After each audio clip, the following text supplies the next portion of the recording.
நம்ம எதிர்க்கிற அதிமுக நிலைமை எதிர்த்து நம்ம நினைச்சு பாருங்க. எதிர்கட்சி தலைவர் திரு பழனிசாமி அவர்கள் பஸ் எடுத்துட்டு கிளம்பிட்டாரு. கிட்டத்தட்ட 3 மாசமா பஸ்ல சுத்திட்டு இருக்காரு. ஒரு 15 நாட்களுக்கு முன்பு நீங்க பார்த்திருப்பீங்க, தொலைக்காட்சியில பார்த்திருப்பீங்க. அவர் ரோட்ல நின்று பேசிட்டு இருக்கும் பொழுது பொதுமக்கள் அந்த அவசர தேவைக்காக ஆம்புலன்ஸ்ல வந்தாங்க. அந்த ஆம்புலன்ஸை நிப்பாட்டி அதை மிரட்டி அந்த ஆம்புலன்ஸ் வண்டியை நோட் பண்ணுங்க, அந்த டிரைவரை கீழே இறக்குங்க, இப்படி பல்வேறு இடைஞ்சல்கள் பண்ணி ஒரு அவசர ஊர்தியை நிப்பாட்டின, அதை விமர்சனம் பண்ண வீடியோக்கள்லாம் வைரல் ஆச்சு.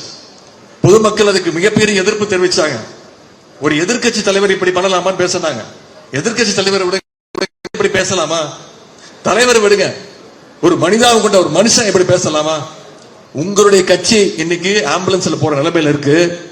விரைவில் ஆம்புலன்ஸ்ல போய் பாஜகவோட அறுவை சிகிச்சைனால நீங்க விரைவில் ஐசியூல, நீங்கன்னா நான் உங்களை சொல்லல, அதிமுகன்ற இயக்கத்தை சொல்றேன், ஐசியூல நீங்க அனுமதிக்கப்படுவீங்க.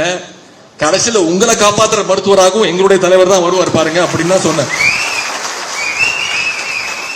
இத கேட்டாரோ கேட்கலையோ, இல்ல கேட்காத மாதிரி நடிக்கிறாரோ, இல்ல யாராவது எழுதி கொடுத்தாங்களான்னு எனக்கு தெரியல. நேற்று பேசும்போது மிகுந்த வன்மத்தோடு பேசியிருக்கிறார். உதயநிதி என்ன ஆம்புலன்ஸ்ல ஏத்திடுவாரா பாருங்க, என்னை பத்தி எனக்கு கொலை மிரட்டல் விடுறாரு அப்படின்னு எதிர்கட்சி தலைவர்கள் பேசியிருக்கிறாரு. நான் நேற்றும் காஞ்சிபுரம் தெற்கு மாவட்டத்தில் பேசும்போது சொன்னேன், முழு மனதோடு சொல்கின்றேன், உள்ள அன்போடு சொல்கின்றேன், அழுத்தமாக சொல்கின்றேன், உங்க அத்தனை பேருடைய குரலாக சொல்கின்றேன். எதிர்கட்சி தலைவர் எடப்பாடி பழனிசாமி அவர்களே, நீங்கள் இன்னும் 100 ஆண்டு காலம் உடல் நலத்தோடு மனநலத்தோடு நீங்கள் வாழ வேண்டும். அண்ணா திராவிட முன்னேற்ற கழகத்துடைய நிரந்தர பொதுச் செயலராக நீங்க மட்டும்தான் இருக்க முடியும். அதுதான் தமிழ்நாட்டுக்கு நல்லது.